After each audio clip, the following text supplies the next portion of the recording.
नमस्कार दोस्तों। आज हम एक बहुत इंटरेस्टिंग चीज़ समझते हैं। ये जितने भी प्लैनेट्स होते हैं, हर प्लैनेट आपकी लाइफ में एक रिलेशन को शो करता है। अब उस रिलेशनशिप में वो व्यक्ति कैसे ज़्यादा खुश होगा, वो आपको कैसे पता चले बिना उसके बताए। तो ये आप अपने कुंडली से देख के जान सकते हैं। फॉर एग्जाम्पल, सूर्य आत्मकारक होता है, मतलब आपकी सोल को रिप्रेजेंट करता है सूर्य नेचुरली। तो सूर्य से जो चौथा घर होगा वो आपको सोल सेटिस्फैक्शन देगा वो चीज़। तो मान लीजिए सूर्य अगर आपका फर्स्ट हाउस में है तो आपका सोल सेटिस्फैक्शन होगा कि आपका घर का माहौल अच्छा रहे, आपकी मदर के साथ आपके रिलेशन अच्छे रहे, लग्जरी और कंफर्ट रहे आपकी लाइफ में। उस पर डिपेंडेंट होगा आपका सोल सेटिस्फैक्शन, खुशी आपके मन की। यहीं सूर्य अगर दूसरे भाव में होता तो आपको सेटिस्फैक्शन और खुशी महसूस होती कि मैं कितना ज़्यादा पढ़ पा रहा हूँ, क्योंकि सेकेंड हाउस से फोर्थ हाउस फिफ्थ हाउस होता है जो कि एजुकेशन का है। आपकी हॉबीज़ आप परस्यू कर पा रहे हैं, उनसे आपको बहुत आनंद महसूस होगा। फिफ्थ हाउस आपके बच्चों का भी है, तो आपको अपने बच्चों के थ्रू खुशी प्राप्त होगी। तो इस तरीके से सूर्य से चौथा घर देखेंगे तो आपको अपने बारे में पता चलेगा। ऐसी चंद्रमा से चौथा घर देखेंगे तो आपको अपनी मदर के बारे में पता चलेगा। और चंद्रमा आपका मन भी है, तो आपके मन को किस चीज़ में खुशी होती है वो भी आप चंद्रमा से चौथे भाव में देख सकते हैं। तो ऐसे ही मून मान लीजिए अपने नेचुरल हाउस में है, फोर्थ हाउस। तो सेवेंथ हाउस की क्या कंडीशन है उससे आपको पता चलेगा कि आपकी मदर को कितना खुश हैं वो, कितनी नहीं है। अगर आपका सेवेंथ हाउस बुरी तरीके से अफ्लिक्टेड है और मून फोर्थ हाउस में बैठा हुआ है तो आपकी मदर हमेशा थोड़ा डिस्ट्रेस में ही रहेंगी और आपका मन भी बड़ा शांत रहेगा, क्योंकि मून आपका मन भी तो है। चलिए अब जुपिटर से देखते हैं। जुपिटर से चौथा भाव, जुपिटर आपके फादर को, आपके गुरु को रिप्रेजेंट करता है।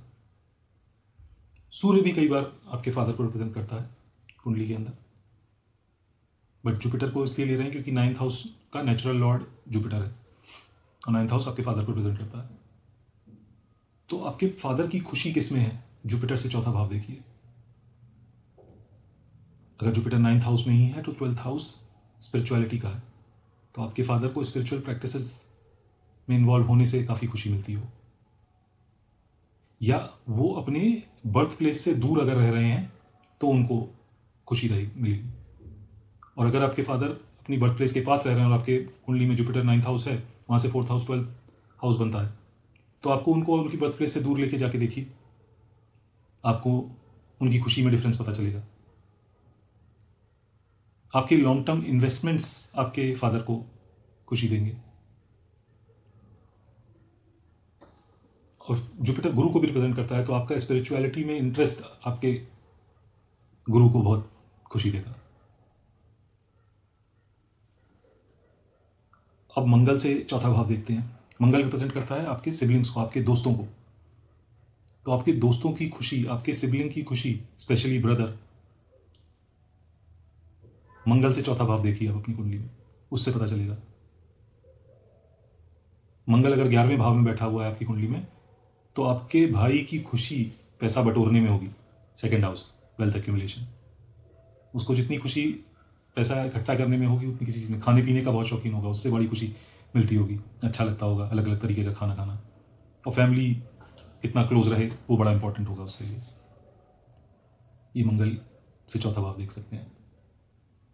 ऐसे ही बुध से चौथा भाव क्या दिखाएगा, बुध आपकी लाइफ में आपके मामा जी को रिप्रेजेंट करता है, आपकी मासी को, आपकी सिस्टर को, और आपके इन जनरल फ्रेंड्स को भी बुध रिप्रेजेंट करता है। तो बुध से चौथा भाव देखिए, आपको इन सब लोगों की खुशी का राज पता चल जाएगा।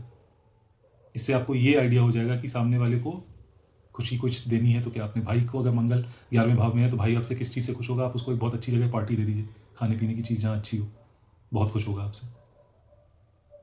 या आप उसको कोई ऐसा इन्वेस्टमेंट आइडिया दे दीजिए जहाँ से वो बहुत ज़्यादा वेल्थ एक्यूमुलेट कर पाए, आप बहुत ज़्यादा खुश होगा। यहीं बुध आपके दोस्त है, आपकी सिस्टर है, तो मान लीजिए बुध आपका फिफ्थ हाउस में है। फिफ्थ हाउस से फोर्थ होता है एट्थ हाउस।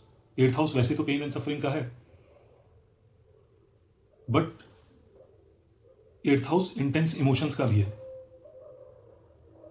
तो आप जितना ज़्यादा इंटेंसली इमोशनली आपके सिस्टर के साथ इन्वॉल्व होंगे उतना उसको अच्छा लगेगा कि आप इतना सीरियसली उसके इमोशंस को ले रहे हैं। जितना गहराई में जाके आप अपनी सिस्टर से बात करेंगे अपनी लाइफ के बारे में, उसकी लाइफ के बारे में, उतना ज़्यादा वो खुश महसूस करेंगी कि हाँ आपको परवाह है, आप जानना चाहते हैं उतना डिटेल में उनके बारे में, या अपने बारे में बता रहे हैं तो आप उनको उस लायक समझ रहे हैं कि आप उनसे वो शेयर कर सकते हैं अपनी लाइफ की गहराई। उनको वो ज़्यादा खुशी प्रदान करेगा। 8th हाउस चैरिटी का भी है। आप चैरिटी जितनी करेंगे शील feel happy about it, may be not directly but somehow it will affect her life, कि खुशी महसूस होगी उनको आपके चैरिटी करने से। वीनस आपके स्पाउस को रिप्रेजेंट करता है। स्पाउस की खुशी किस में है वो आप वीनस से चौथा भाव देखिए। वीनस अगर 7th हाउस में है तो 4th हाउस आता है 10th हाउस। 10th हाउस आपका प्रोफेशन तो है ही, जितना आपका अच्छा प्रोफेशन में आप अच्छा कर रहे होंगे आपका स्पाउस खुश होगा, बट 10th हाउस आपका पब्लिक स्टेटस भी है, तो जितना आपका पब्लिक स्टेटस अच्छा होगा वो भी बहुत खुशी देगा आपके स्पाउस को। तो वीनस 7th हाउस में होता है तो स्पाउस की खुशी को लेकर एम्बिशन बहुत ज़्यादा हाई होता है, जिसका प्रेशर आपको झेलना पड़ता है। और अगर आप वो झेल जाते हैं, उस डायरेक्शन में काम करते हैं, तो आप प्रोफेशनली तो अच्छा करते ही करते हैं, आप अपने स्पाउस को भी खुशी दे रहे होते हैं। वीनस 8th हाउस में है अगर, तो 4th हाउस 11th हाउस होता है। तो आपको इनकम अपनी बढ़ानी है। जितना आप सोशलाइज करेंगे अपने स्पाउस के साथ बाहर जाके, उतना आपके स्पाउस को खुशी मिलेगी।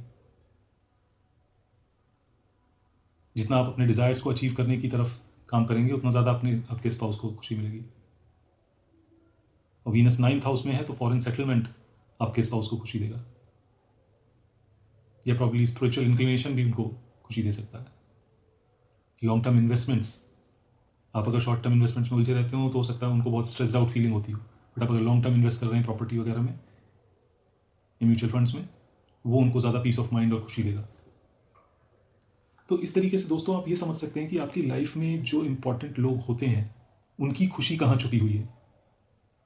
क्योंकि मेजॉरिटी प्रॉब्लम ही लाइफ की ये रहती है कि हमको ये पता नहीं होता कि माँ बाप को क्या चाहिए, वाइफ को क्या चाहिए, हस्बैंड को क्या चाहिए, बच्चों को क्या चाहिए, ये पता नहीं होता। वो पता लगाने में आधी ज़िंदगी निकल जाती है, फिर आप उसकी तरफ एफर्ट मारते हैं तो आप फ्रस्ट्रेट हो जाते हैं। बट अगर आपको पहले से पता हो कि इस व्यक्ति के लिए क्या ज़्यादा इंपॉर्टेंट होगा, वो आपको अपनी कुंडली से पता चल जाएगा, उनकी भी कुंडली नहीं देखने की ज़रूरत है बेसिक तौर पर।